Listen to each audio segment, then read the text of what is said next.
मुख्यमंत्री लाडकी बहीण योजनेला सातत्याने विरोध करणारे राज्याचे माजी गृहमंत्री अनिल देशमुख हे मात्र आपल्या काटोल विधानसभा मतदारसंघामध्ये या योजनेचे श्रेय लाटण्यात गुंतले असल्याचा दावा माजी आमदार व भाजप नेते आशिष देशमुख यांनी केलेला आहे।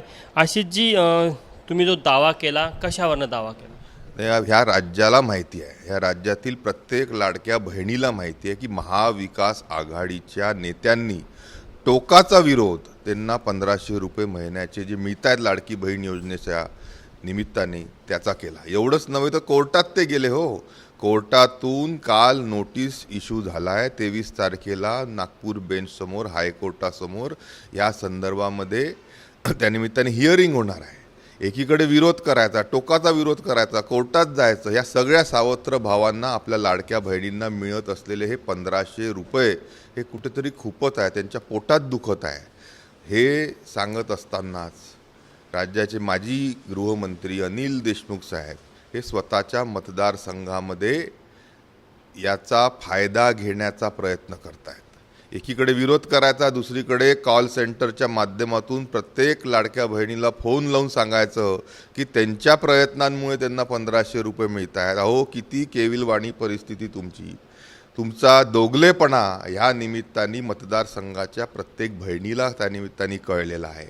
आणि ही जी परिस्थिती आज आपण पाहतो आहे, एक तर मनाचा मोठेपणा ठेवा ना। आमच्या काकांनी मनाचा मोठेपणा दाखवावा आणि जर ही लाडकी बहीण योजना चांगली आहे तर सर्वांसमोर म्हणावं की लाडकी बहीण योजना चांगली आहे, पण कॅमेरासमोर बोलताना, जनतेसमोर बोलताना महायुतीच्या, भारतीय जनता पार्टीच्या ह्या सर्व योजनांचा कडाडून विरोध करायचा, पण फक्त मतदारसंघामध्ये निवडून यायचं आहे म्हणून लाडक्या बहिणींना फोन लावायचे, व्हॉट्सअप मेसेज फिरवायचे, त्यांच्यापर्यंत संपर्क साधायचा आणि त्यांना सांगायचं की ही योजना त्यांच्या प्रयत्नांमुळे आली।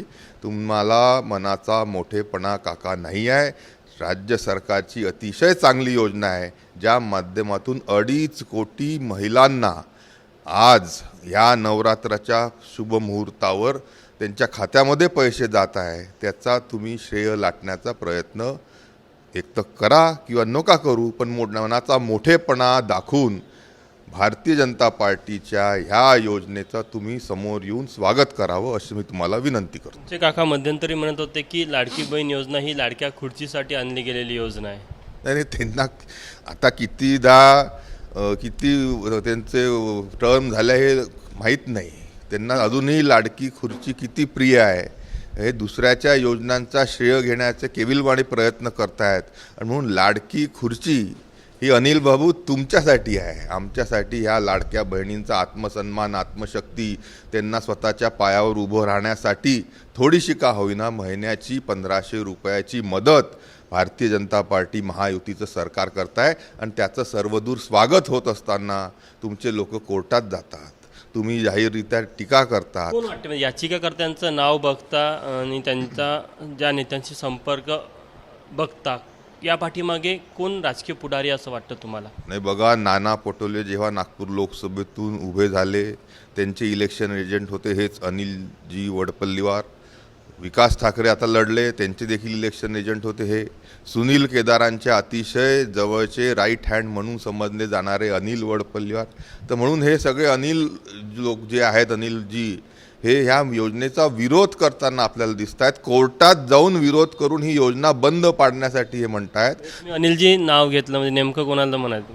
नाही बघा, मी म्हणतो ना की आमच्या काकांनी मनाचा मोठेपणा दाखवून राज्य सरकारची लाडकी बहीण योजना चांगली आहे म्हणून सांगावं, किंवा त्यांनी प्रत्येक महिलेला जो फोन लावतात मतदारसंघामध्ये आणि ह्या योजनेचा फायदा मिळावा म्हणून प्रयत्न करतायत, तो तरी बंद करावा। तुम्ही म्हणाले की माजी गृहमंत्री म्हणजेच तुमचे काका लाडक्या खुर्चीसाठी सगळा खटाटोप करत आहे। उमेदवारीला घेऊन देखील त्यांच्या घरी वाद सुरू असल्याची चर्चा मतदारसंघामध्ये आहे। मुलाला मिळाल की अनिल बाबू स्वतः लढणार, याबद्दल चर्चा खूप रंगलेली आहे मतदारसंघात।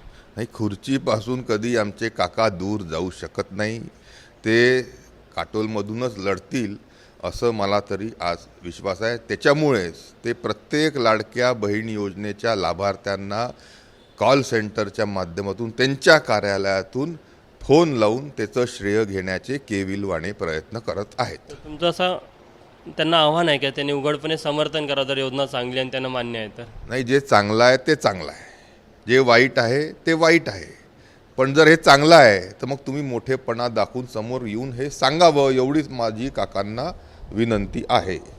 तर हे होते आशिष देशमुख. कुठेतरी आपल्या काकांनी मनाचा मोठेपणा दाखवावा आणि मुख्यमंत्री लाडकी बहीण योजना ही चांगली आहे तर मग ते देखील त्याचं श्रेय घेताना ती कशी चांगली आहे हे देखील लोकांना सांगायला पाहिजे, असं देखील आशिष देशमुख यांनी त्यांना विनंती केली आहे. कॅमेरामॅन व्यंकटेश नायडूसह तुषार कोहळे, ABP माझा, नागपूर. ABP माझा, उघडा डोळे बघा नीट.